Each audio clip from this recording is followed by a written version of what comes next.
Salut bien-aimés dans le Seigneur, je suis votre serviteur l'apôtre Abel Racheté de l'église Impact Word Ministries.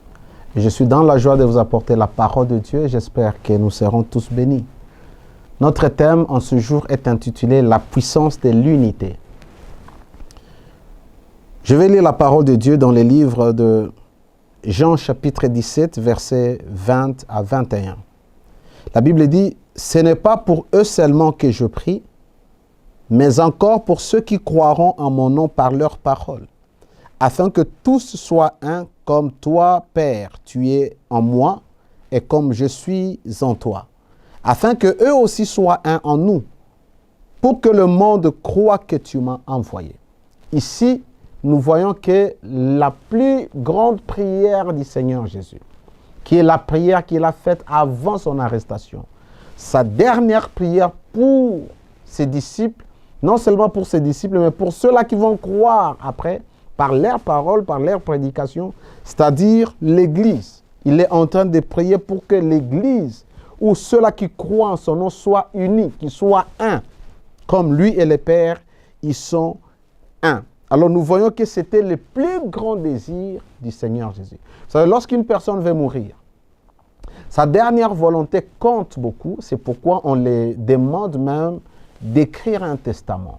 Même quand ils sont en bonne santé, même quand ils ne sont pas encore proches de la mort, on lui dit toujours d'écrire leur dernière volonté. Alors les paroles après la mort ou avant la mort de Jésus étaient vraiment très très importantes. Toute la parole de Dieu est importante. Mais nous devons voir la teneur, ce qui touche les cœurs de Dieu.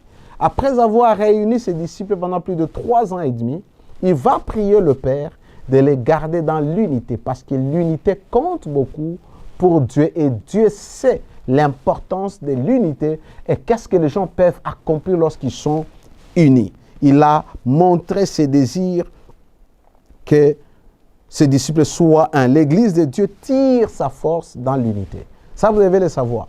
L'Église aujourd'hui n'est pas forte dans la société parce que la plupart d'enfants de Dieu sont divisés. Cette église est divisée avec l'autre église, il y a des dissidences, il y a des sectes, il y a des divisions, des querelles. Pourquoi? Ça affaiblit l'église. Même au niveau de l'État, aux yeux de l'État, ils peuvent voir que l'église n'est pas forte. Pourquoi? Parce qu'au milieu de nous, il y a beaucoup de divisions, beaucoup de fausses accusations, beaucoup de problèmes. La force d'une église, c'est l'unité de cette église. La force d'une famille, c'est l'unité de la famille. Lorsque les gens sont divisés dans une famille, cette famille ne peut pas subsister. Cette famille sera à la merci des attaques de l'ennemi.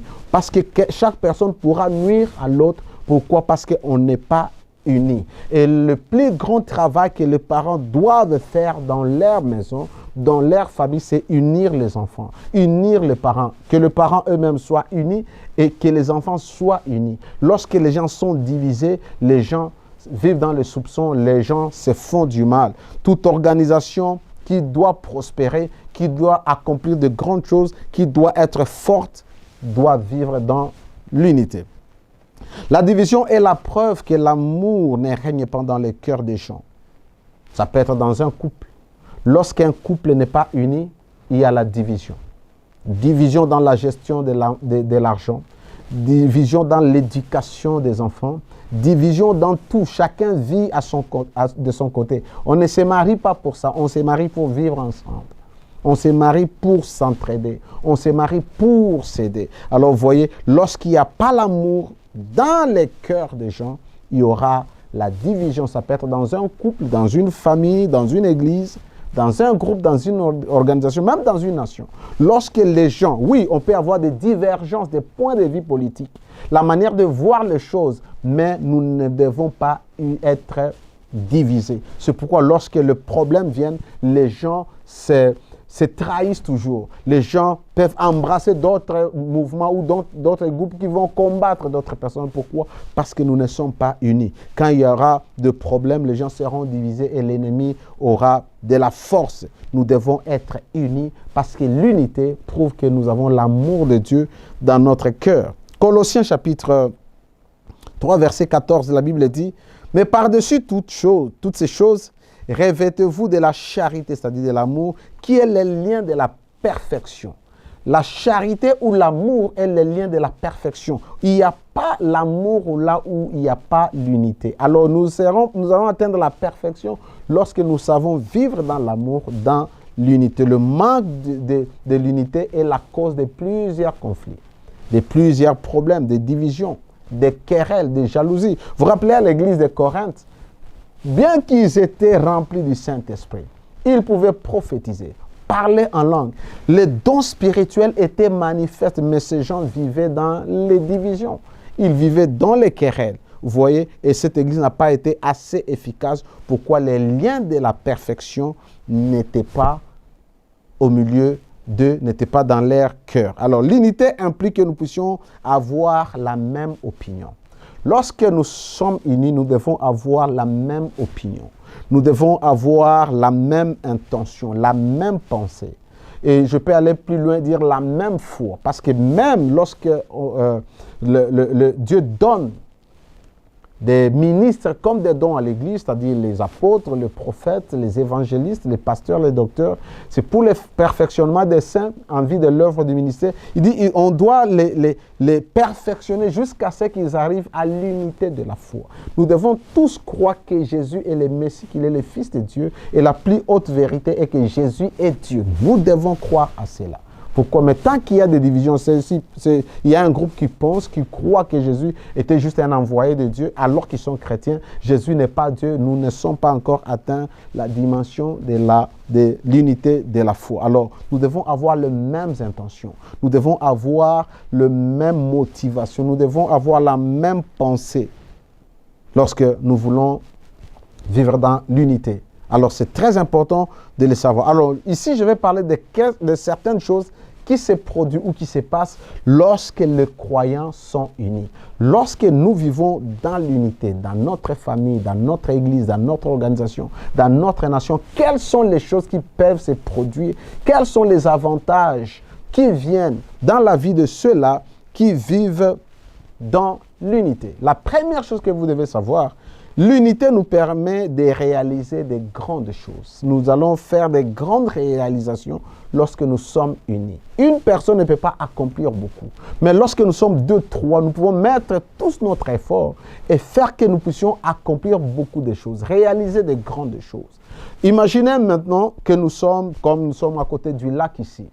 Et je me dis, ok, nous allons quitter au niveau du port ici et pour aller à Kajaga, vers le beach de Kajaga. Et nous allons prendre 3 pirogues. Dans une pirogue, nous mettons une personne. Dans l'autre pirogue, nous en mettons 2. Dans l'autre pirogue, nous mettons 6 personnes. Et nous allons dire aux gens de ramer et voyons la pirogue qui va arriver à temps, qui va arriver vite. Et vous allez remarquer, c'est la pirogue où il y avait beaucoup de gens, plus de 6 personnes, qui va arriver. Pourquoi? Vite. Pourquoi? Parce que tout le monde met sa force à ramer. Et plus on rame, plus on y met la force, plus la pirogue ira vite. Vous voyez, nous pouvons accomplir des grandes choses si nous sommes unis. La division ne sert à rien. Que ce soit dans une famille, que ce soit dans une église, que ce soit dans une nation, lorsqu'il y a la division, les pays n'avancent pas. Lorsqu'il y a la division, la famille n'avance pas. Lorsqu'il y a la division, l'église n'avance pas.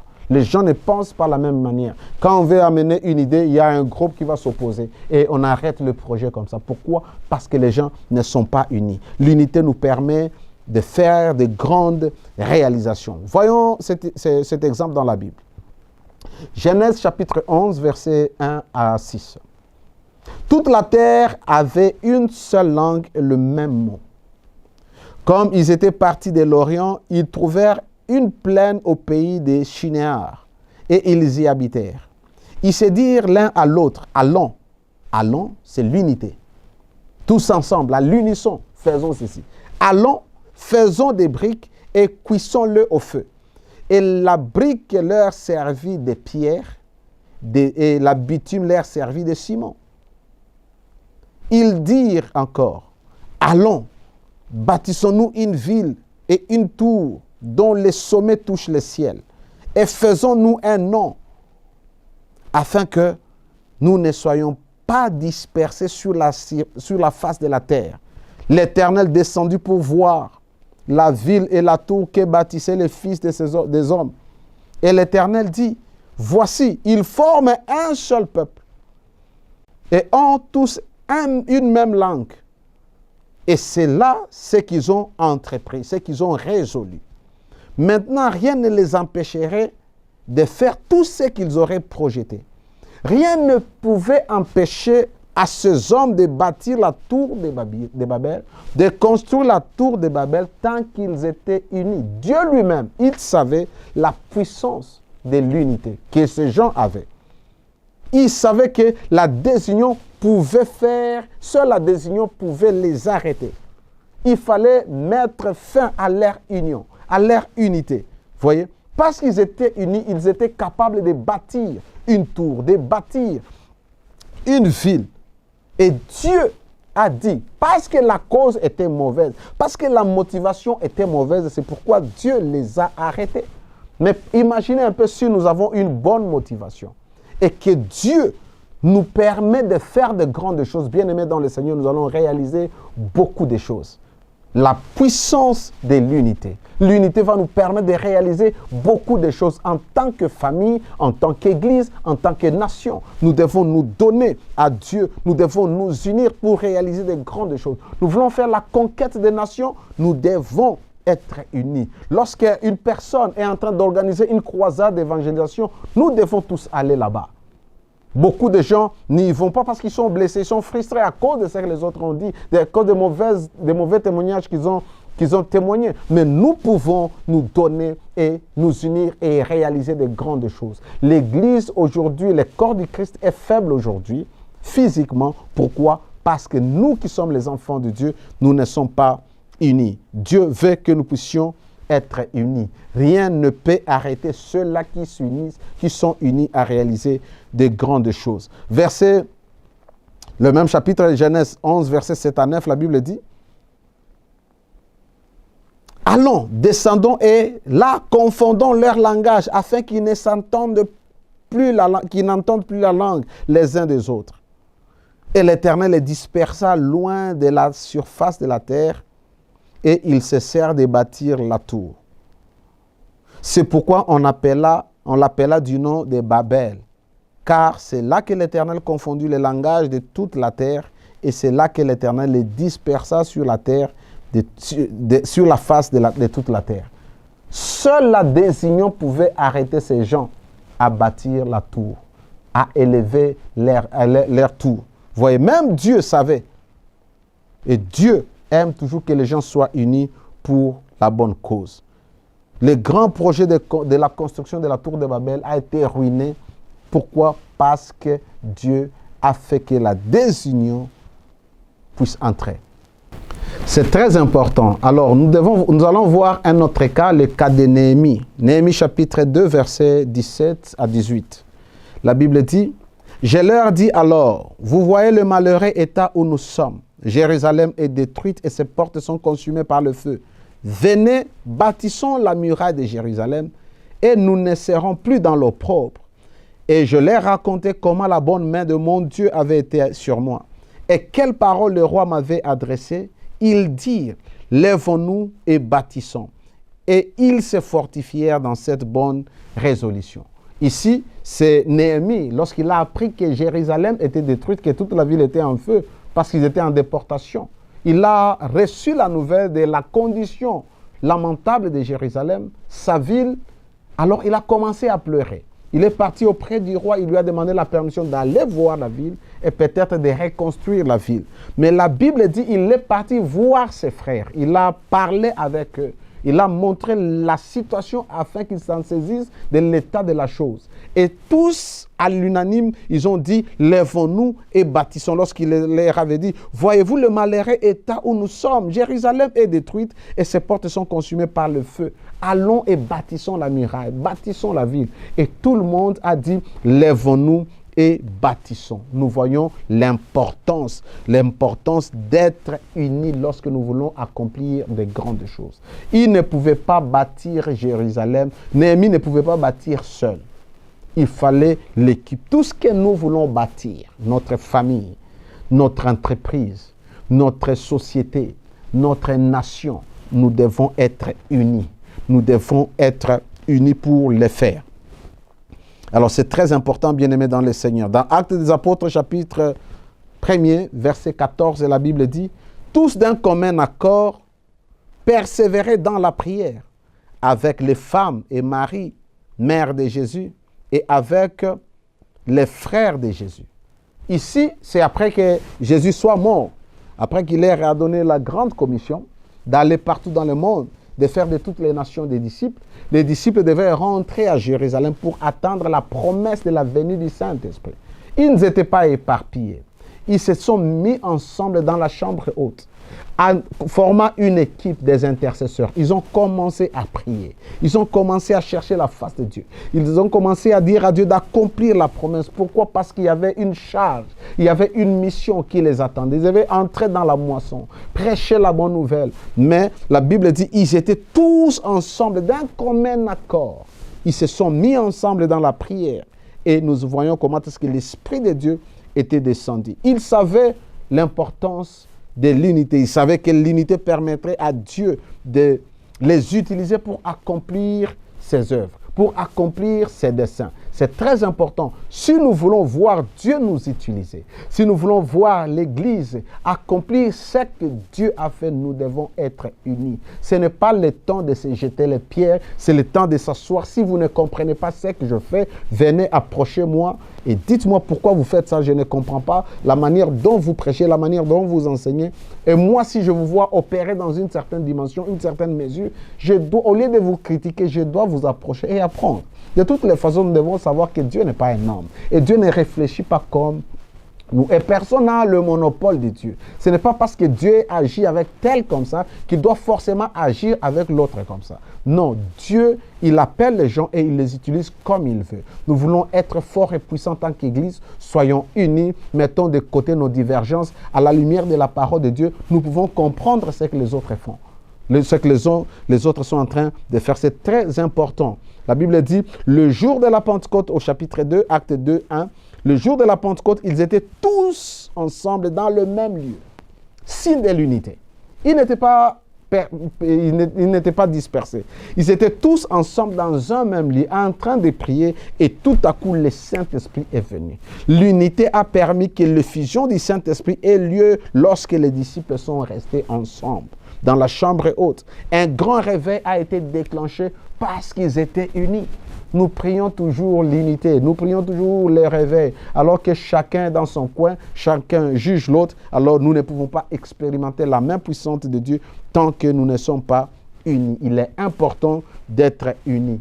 Il est important de se mettre ensemble, de mettre à côté nos divergences, nos différences et voir la cause de Dieu pour que nous puissions servir le Seigneur.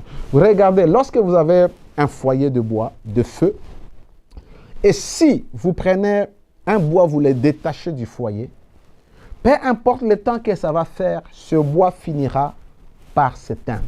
Le feu sur ce bois va finir par s'éteindre. C'est pourquoi il est important de savoir que lorsque nous sommes unis, il y a le feu de Dieu qui va s'enflammer, qui va s'allumer. Même dans la famille, lorsque nous sommes unis, il y a une forte grâce qui coule dans cette famille. Lorsque la famille est divisée, cette famille est exposée aux attaques. Personne ne peut résister les attaques. Pourquoi? Parce que les gens sont séparés, les gens sont unités. L'unité nous permet à ce que la bénédiction de Dieu soit libérée au milieu de son peuple, dans une famille, dans une nation, dans une église. Alors, lorsque nous sommes unis, la bénédiction de Dieu sera inévitable. Elle coulera toujours, elle sera là en abondance dans nos vies. Psaume chapitre 133, verset 1 à 3. La Bible dit, « Voici, ô qu'il est agréable, qu'il est doux pour des frères de demeurer ensemble. C'est comme l'huile précieuse qui est répandue sur la tête, descend sur la barbe d'Aaron, qui descend sur les bords de ses vêtements. C'est comme la rosée de l'Hermon. Hermon, c'est une montagne en Israël, qui descend sur la montagne de Sion, car c'est là que l'Éternel envoie la bénédiction, la vie pour l'éternité. » Lorsque nous sommes unis, la bénédiction de Dieu coule sur nous. La vie de Dieu coule sur nous. L'abondance de Dieu coule sur nous. La faveur, les bienfaits de Dieu coulent sur nous. Une église, un groupe d'intercession, la chorale, lorsqu'elle est unie, la vie de Dieu se manifeste. Satan connaît le pouvoir de l'unité. Il connaît bien. C'est pourquoi son royaume ne peut pas être divisé. Parce qu'il sait, s'il est divisé, il sera vaincu. Il sera vaincu dans ses stratégies. Vous voyez, Dieu même veut que nous soyons unis afin que sa bénédiction puisse couler. Comme je disais, Satan connaît le pouvoir de l'unité. Matthieu chapitre 12, ici c'est Jésus qui le disait d'ailleurs. Matthieu 12, 26, il dit ceci. Si Satan chasse Satan, il est divisé contre lui-même. Comment donc son royaume subsiste-t-il? C'est-à-dire, le fait que le royaume de Satan subsiste encore, c'est parce que ses agents, ses acolytes, ils sont unis. Ils ne se trahissent jamais. Satan, ils aiment s'unir. C'est pourquoi lorsque vous quittez ici, lorsque vous voyez les gens qui sont au service de Satan, peu importe là où ils sont, on va les accueillir, on va les loger, on va les garder bien, les prendre soin d'eux. Pourquoi? Parce qu'ils doivent être unis. Un royaume divisé ne peut pas subsister. Et ce royaume peut être votre famille, ce royaume peut être votre église, ce royaume peut être votre communauté, ça peut être votre nation. Un royaume divisé ne peut pas subsister. Si le royaume de Satan était divisé, ça ne pouvait pas subsister. Mais pourquoi ça subsiste? Parce qu'ils sont unis et ils connaissent le pouvoir et l'importance de l'unité. Aucun royaume ne peut jamais subsister et tenir bon s'il y a la division en son sein. Lorsqu'il y a la division dans un royaume, les gens seront faibles. Les gens ne peuvent pas subsister. Alors vous voyez, peu importe ce royaume, ça peut être une organisation, ça peut être votre entreprise. Si les gens ne sont pas unis dans votre entreprise, dans votre organisation, dans votre église, cette église n'ira pas loin, cette organisation n'ira pas loin. Satan lui-même, il connaît la puissance de l'unité. Lorsque nous sommes unis, nous allons accomplir de grandes choses. Soyez unis dans votre famille, soyez unis dans tout ce que vous faites. Vous avez besoin d'expérimenter l'unité.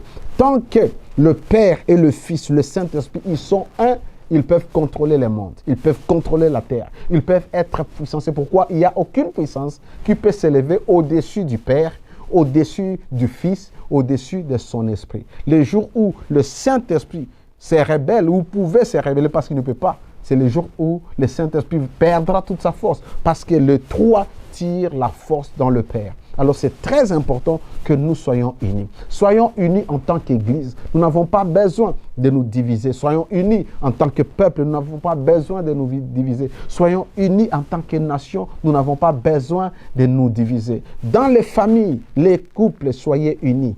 Dieu n'aime pas les divorces. Dieu n'aime pas la séparation. Dieu n'aime pas les mésententes. Lorsque nous avons des différends, nous devons nous asseoir, nous mettre à la peau de l'autre pour comprendre l'autre. Le problème, c'est que nous sommes divisés parce que nous n'avons pas le temps de nous mettre dans la peau de l'autre ou de comprendre l'autre. Toute réunion, toute coalition, toute structure, toute union qui demeure, c'est lorsque les gens mettent leurs différences et s'acceptent les uns les autres. Une femme qui n'accepte pas son mari, un mari qui n'accepte pas sa femme, ce couple finira par divorcer. Lorsque tout le monde met ses intérêts devant, lorsqu'on prône l'individualisme et pas l'unité, cette famille ne va pas avancer. Lorsque dans une nation, telle partie, telle autre, ils se voient comme des ennemis et pas comme des adversaires pour le bien, pour booster les autres affaires, nous allons nous entretuer. Il est important que nous puissions vivre dans l'unité parce qu'avec l'unité, nous allons réaliser les grandes choses. Avec l'unité, nous allons voir la bénédiction de Dieu venir sur nous. Avec l'unité, nous allons conquérir le monde. Avec l'unité, nous allons faire développer nos pays. Sans l'unité, il y aura des guerres. Sans l'unité, il y aura la frustration. Sans l'unité, il n'y aura pas le développement. C'est lorsque les gens sont unis où les choses se développent. C'est lorsque l'Église, les gens sont unis que la gloire de Dieu va se manifester. Tous nous voulons expérimenter le réveil. Tous nous voulons expérimenter la puissance. Mais voyons, lorsque les apôtres se sont mis ensemble, il y avait une grande moisson. Ils ont prêché la bonne nouvelle. Ils ont travaillé dans le miracle. Et Dieu ajoutait toujours les gens dans leur vie, dans l'Église. Nous voyons comment est-ce que la Bible dit dans Actes des Apôtres, chapitre 2, à partir du verset 42 jusqu'au verset 47, que tous, ils persévéraient dans l'enseignement des apôtres. Ils avaient tout en commun. Ils vivaient comme une famille. Vous voyez, ils vivaient comme une famille et cela a permis que l'Église soit forte. Et la Bible dit, Dieu a ajouté toujours les nouvelles personnes qui étaient baptisées dans le groupe des disciples. C'est très important, bien-aimés dans le Seigneur, de marcher dans l'unité, de marcher dans la vérité, de marcher dans l'amour. Sans l'amour, il n'y aura pas l'unité. Sans l'amour, il y aura la division, il y aura le soupçon, il y aura des problèmes, des empoisonnements. Lorsque nous ne sommes pas unis, nous nous faisons mal, nous nous blessons. C'est ça. Lorsque les gens ne sont pas unis, ils vont vivre une vie où ils se blessent. La vie des querelles, la vie des groupuscules. Lorsque vous voyez dans une église, les gens sont dans des petits groupes, c'est qu'il n'y a pas l'unité, il n'y a pas l'harmonie. En Dieu, nous sommes tous une famille et nous avons le même Père. Il n'y a pas Burundais, il n'y a pas Congolais, il n'y a pas Rwandais, il n'y a pas Chinois. Dans le Christ, nous sommes un et nous devons nous aimer et nous unir pour la cause du royaume. Merci beaucoup, que Dieu vous bénisse. Je suis votre serviteur, l'apôtre Abel Racheté de l'église Impact Word Ministries. Je vous encourage à continuer à suivre cette chaîne de télévision Héritage TV. Chaque jour, continuez à nous suivre aussi. Et si vous voulez être en contact avec nous, vous pouvez nous chercher sur les médias, sur les réseaux sociaux et aussi nous écrire sur les numéros qui s'affichent au bas de votre écran. C'est mon propre numéro, je serai dans la joie et ça sera un plaisir de communiquer avec vous. Vous pouvez m'écrire un message sur WhatsApp et je vais répondre décidément, même si ça prend quelques temps, un petit retard, mais je vais finir par répondre. Ou vous nous envoyez vos messages sur nos plateformes des réseaux sociaux et nous allons vous répondre. Que le Seigneur vous bénisse, que le Seigneur vous garde. Je prie que l'esprit de l'unité remplisse vos cœurs. Que l'esprit de l'unité remplisse vos familles, vos maisons, votre nation, votre église, au nom de Jésus. Shalom. Que la paix de Dieu règne dans vos vies et dans vos maisons. Amen.